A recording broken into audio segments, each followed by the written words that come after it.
নমস্কাৰ বন্ধু বান্ধৱীসকল, মানিয়া কুকিং এণ্ড ইটিং চেনেললৈ সকলোকে স্বাগতম জনাইছোঁ। আৰু আজি এটা লৈ আহিছোঁ নতুন ৰেচিপি, যিটোৰ নাম হৈছে ভেন্দিৰ মুচমুচীয়া ফ্ৰাই। আৰু এই ৰেচিপিটো খুব ধুনীয়া আৰু খাবলৈতো বহুত ভাল। আৰু আপোনালোকে আবেলি সময়ত বা ভাতৰ লগত যিকোনো সময়তে আপোনালোকে এই ৰেচিপিটো খাব পাৰে। আৰু কেনেধৰণেনো বনাওঁ আহকচোন চাব। ভেন্দি ফ্ৰাইৰ বাবে এয়া মই ভেন্দিখিনি এনেধৰণে কাটি লৈছিলোঁ। চাওক, মই এটা কাটি দেখুৱাই দিম। আৰু এইটো এতিয়া মই আগগুৰিকেইটা কাটি এনেধৰণেৰে, আগটো একেবাৰে হেৰি কৰি নাপেলাওঁগৈ, শেষ কৰি নাপেলাওঁগৈ, তাৰমানে এনেকৈ লাহেকৈ ৰাখি দিম। এনেধৰণে কাটি ল'ব। আৰু আপোনালোকে যেনেকৈ বিচাৰে, যদি বিচাৰে বেলেগকৈ গোলকৈ কাটি ল'ম। আৰু মই এটা আপোনালোকক দেখাবৰ কাৰণে এটা কাটি থৈছিলোঁ। এনেধৰণেও যদি কাটি লয় তেনেকৈ হ'ব। নহ'লে যদি ভাবে এইটো একেবাৰে ছিঙি দিওঁ, এনেধৰণে ছিঙি পেলাওঁ, গুটিটো আঁতৰাই পেলাওঁ, তেনেকৈও আপোনালোকে বনাব পাৰে। ভেন্দিটো যাতে ধুই পেলাই পানীটো শুকাই যায় দেই। ইয়াত যিটো আমি ধোৱাৰ পিছত পানীয়ে সতে যদি থৈ দিওঁ ন, পিছত ভাজিলে মানে ভেন্দিটো ক্ৰিস্পি নহয়, তাৰমানে মুচমুচীয়া নহয়গৈ। আৰু ভেন্দিটো জানেই নহয় অকণমান বিজল। আহকচোন কেনেধৰণে বনাওঁ চাব। আৰু এয়া মোৰ কটা হৈ গৈছে। এতিয়া মই এইখিনিৰ বাবে এটা বেটাৰ বনাই ল'ম, যিখিনিত মই এইখিনি তিয়াই ল'ম। তো আহকচোন কেনেধৰণে বনাওঁ। তাৰ বাবে মই এটা বাতি লৈছোঁ। এতিয়া মই সেই বাতিটোতে 2 চামুচ দিম বেচন মই এয়া 2 চামুচ দিছোঁ। আৰু ইয়াত দিম এতিয়া কৰ্ণফ্ল'ৰ, যিটো মাকৈ আটা বুলি কয়, সমানেই দিছোঁ মই 2 চামুচ দিছোঁ। আপোনালোকে যদি বিচাৰে ইয়াত পিঠাগুড়ি ব্যৱহাৰ কৰিব পাৰে দেই। মই এতিয়া পিঠাগুড়ি যিহেতু মোৰ নাই, তো মই ব্যৱহাৰ কৰা নাই। আৰু এই চামুচ পাতেৰে আধা চামুচ দিছোঁ ৰেড চিলি পাউডাৰ। আৰু এই চামুচখনৰ 4 ভাগৰ 1 ভাগ দিছোঁ চাট মছলা। যদি আপোনালোকৰ চাট মছলা নাই তেতিয়াহ'লে নেমু ৰসো ব্যৱহাৰ কৰিব পাৰে। আৰু কেইটামান দিম জিৰা, গোটা জিৰা। আৰু অকণমান দিছোঁ হালধি পাউডাৰ। আৰু সোৱাদ অনুসৰি দিম নিমখটো মই ইয়াতে গোটেইখিনি মিক্স কৰি ল'ম। আৰু দিম 1 চামুচৰ 4 ভাগৰ 1 ভাগ দিছোঁ জিৰা আৰু ধনিয়াৰ পাউডাৰ। আৰু এইখিনি সুদা কৰি এনেধৰণে অকণমান মিক্স কৰি লৈছোঁ। আৰু যদিহে আপোনালোকে বৰ বেছি মুচমুচীয়াটো বিচাৰে, তেনেহ'লে ইয়াত চাউলৰ গুড়ি মই কোৱা ধৰণে ব্যৱহাৰ কৰিব পাৰে। তেতিয়া 4-5 দিনলৈকে ভেন্দিখিনি একেবাৰে চিপছৰ গতে কুৰকুৰীয়া হৈ থাকে। আৰু মই এতিয়া ইয়াত দিম অকণমান ৰিফাইন অইল। মই 1 চামুচ ৰিফাইন অইল লৈছোঁ। আৰু সেই তেনেধৰণে মই মিক্স কৰি ল'ম। আৰু এতিয়া মই ইয়াত দিম অকণমান পানী, যিহেতু এইখিনি অলপ সান খাব লাগিব। তো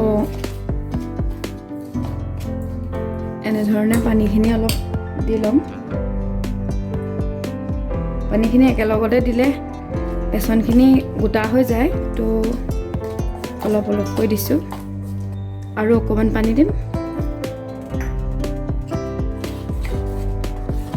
আৰু আপোনালোকে এই পানী নিদিয়াকৈ যদি শুকানকৈও কেতিয়াবা বনাব বিচাৰে, শুকান মছলা দি এইখিনি মছলাকে ভেন্দিটোত লগাই ভেন্দিখিনি সানি তেনেধৰণে ফ্ৰাই কৰিলেও কিন্তু বৰ ভাল হয় খাবলৈ। আৰু এয়া চাওক, একেবাৰে স্মুদি হৈছে, একেবাৰে মিহি হৈছেগৈ। মই ধুনীয়াকৈ সানি ল'লোঁ। আৰু মই এতিয়া কেৰাহীখন গৰম কৰি লৈছোঁ।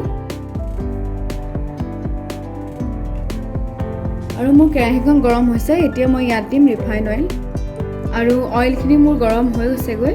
আৰু মই এতিয়া কি কৰিম, এই কাটি লোৱা ভেন্দিকেইটা যে মই ইয়াত এটা এটাকৈ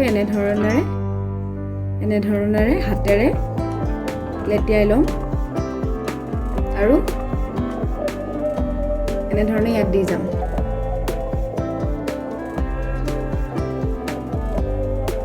মই গেছটো একেবাৰে ল' ফ্লেমতে লৈছোঁ। আপোনালোকে ভেন্দিখিনি যদি একেলগে গোটেইখিনি মিক্স কৰি ল'ব বিচাৰে তেনেকৈ কৰিব পাৰে, কিন্তু মই এতিয়া এটা এটাকৈ দিছোঁ। আৰু যদি ভেন্দিখিনি একেবাৰে সৰু সৰুকৈ কাটি লয় ন, তেতিয়াও কিন্তু বৰ ক্ৰিস্পি হয়, মুচমুচীয়া হয়। আৰু আপোনালোকে গুটিখিনি গুচাই ল'ব বিচাৰিলেও গুটিখিনি গুচাই ল'ব পাৰে, ভেন্দিৰ যিখিনি গুটি থাকে। মই এতিয়া গুটিখিনিও গুচাই দিয়া নাই দেই, এনেধৰণেই দিছোঁ।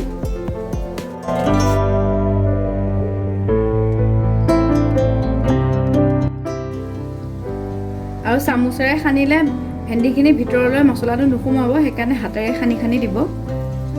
আৰু যিসকলে ভেন্দি খাই বেয়া পায় সেইসকলে এনেধৰণে এদিন খাই চাবচোন, আপোনালোকে ভেন্দি খাই বৰ ভাল পাব।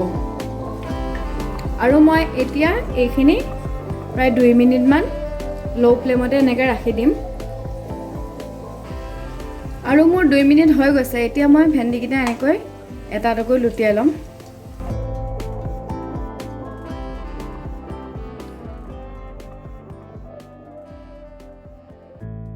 দেখাতে কালাৰটো বৰ ভাল হয় আৰু খাবলৈওতো আৰু সোৱাদ হয়।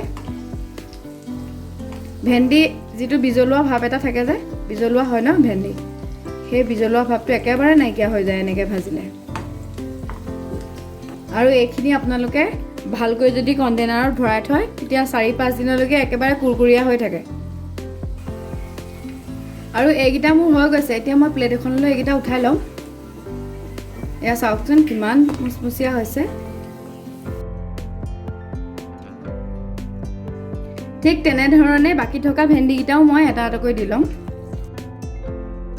আপোনালোকে যদি সৰু সৰুকৈ কাটে তেতিয়া বৰ সোনকালেই হ'ব। আজি যিহেতু মই ভেন্দিখিনি গোটা গোটাকৈ এনেকৈ ফালি লৈছোঁ যে, তো সময়টো অলপ বেছি লাগিছে।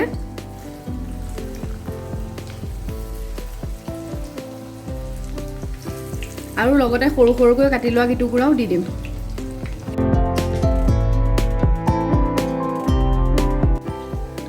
আৰু ঠিক তেনেধৰণে 2 মিনিটমান ল' ফ্লেমতে ৰাখি দিম এইখিনি অলপ টাইট হোৱালৈকে। আৰু মোৰ এয়া 2 মিনিট হৈ গৈছে। এতিয়া মই এইখিনি ভালদৰে লুটিয়াই লওঁ। এটা এটাকৈ লুটিয়াম।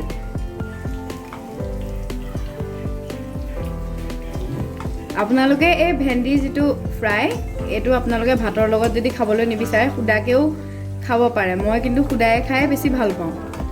আৰু এই ভেন্দিটো আপোনালোকে আলহী আহিলে, আবেলি যদি কিবা এটা দিব বিচাৰে আলহীক, এনেধৰণে বনাই পেলাই দিব পাৰে। নিজেও খাব পাৰে। আৰু বৰ ধুনীয়া। ভেন্দিও যে এনেকুৱা সোৱাদ থাকিব আগতে ভবাই নাছিলোঁ। তো আপোনালোকেও এনেধৰণে যদি খোৱা নাই এদিন বনাই খাব আৰু চাবচোন মই কোৱা কথাটো কিমান সঁচা।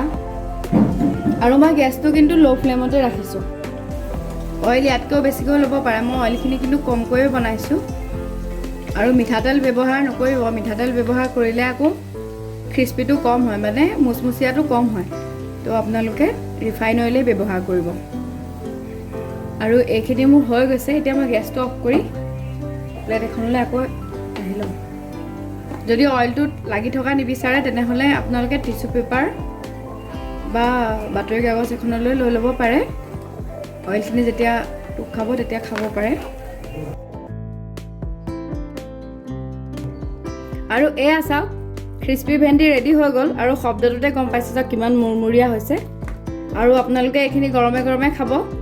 যদিহে বেছি দিন ৰাখিব বিচাৰে কণ্টেইনাৰত ৰাখি ভৰাই পেলাই ৰাখিব পাৰে।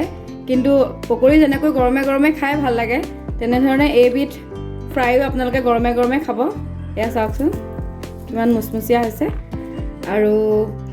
আৰু মোৰ এই ভেন্দি ফ্ৰাই কেনেকুৱা পালে আপোনালোকে ভিডিঅ'টো চাই মোক জনাব। আৰু যদি ভাল পালে ভিডিঅ'টোত এটা লাইক কৰিব। আৰু মোৰ চেনেলটো যিসকলে ছাবস্ক্ৰাইব কৰা নাই তেওঁলোকেও ছাবস্ক্ৰাইব কৰি দিব বুলি আশা কৰিলোঁ। ধন্যবাদ।